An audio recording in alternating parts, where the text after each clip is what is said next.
a yes, I am the savage. I got 'em mad after the bag. Hey, what's up everyone? This is Dante's Analysis and welcome back to my channel. So for today's video, I'm actually going to be doing a movie review to one of the most anticipated movies of this year, and it's called The Batman.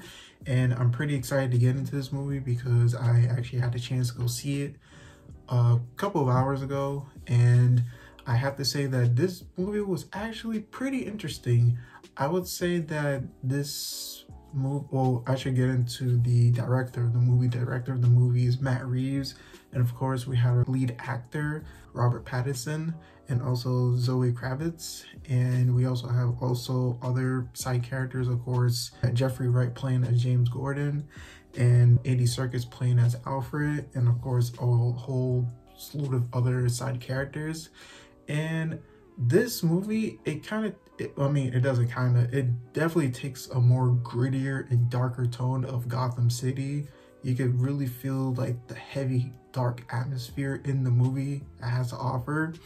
I mean, this movie is close to a 3-hour movie, so you're basically sitting and just watching a more violent, dark and grittier version of Gotham City, and just showing you like the amount of violence and political differences and also political manipulation and control in this movie. You're gonna find a lot of that in this film. And also, this will be like a non-spoiler review, so I'm not going to be giving out too many crazy spoiler like points of the movie. I'm just going to talk about my overall thoughts about the movie in general. And I would have to say that the characters, especially Robert Pattinson as the Batman, of course a lot of people thought that he wouldn't really pull off Batman in this film because we're all used to, of course, Christian Bale, Ben Affleck, and also Michael Keaton's Batman. And a lot of people didn't think that Robert Pattinson would pull it off because we all know him from the guy from Twilight. So he's been trying to get out of that whole Twilight era and try to get into something more serious. And I feel like he did a really good job in this film portraying as Batman. Of course, he plays like a little bit more emo version of Batman, still like cold and just kind of still just broken by the fact that his family is gone and he only has Alfred, and he has to take up the mantle as Batman, and just being a broken person in general.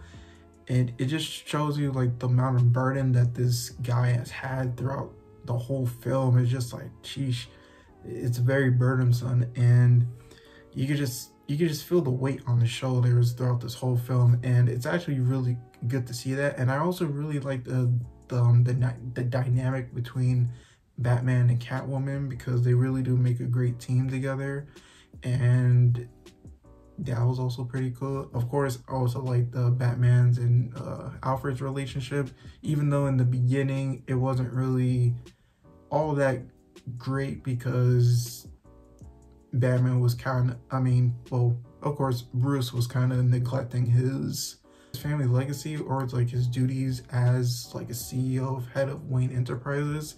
So he's kind of been neglecting that, kind of been away from the public and just focusing more on Batman activities. And yeah, it really goes to show you that this version of Batman is very like dark, very sheltered from the world. And even though before the times we've seen Batman, like in like the cartoons or like in other movies, he's more like an outgoing type of person, because of course he has to be out in public because he owns like a large conglomerate that controls a good chunk of Gotham City. So, and he's always in the public eye. But in this movie, he's barely in the public eye until, well, a few scenes here and there he's in the public eye because he just needed to be there. But throughout the whole film throughout the other half of the film, he was more as Batman. And I kind of did like that dynamic more. And I did like, of course, the Riddler in this movie. He was also pretty cool. And also like the mysteries that were also like the hints and riddles throughout the whole movie, and how they were trying to just, him and Gordon just teaming up and just trying to take down this guy.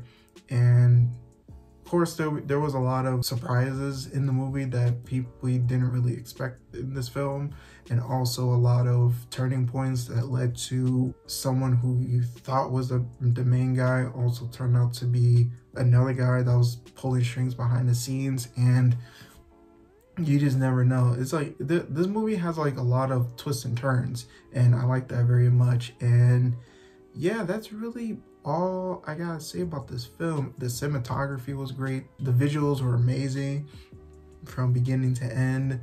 The whole filter of the movie had like a very dark, gritty feel to it, and it's made you feel like you're actually a person living in Gotham City and just experiencing all these different terrors and violence that goes on at night. So that's actually really cool, and I like that very much. And to be honest with you, that's really all I have to say about this film. This film did a pretty great job of capturing the ominous feel of Gotham City and also the relationship between certain characters. And yeah, that's pretty much it. And yeah, the rating I'm gonna give this movie, I'm definitely gonna give it like, I'd probably give it like a good, probably 9.5 out of 10. That's pretty much it. And thank you guys for watching this video, and I'll catch you guys later. Bye.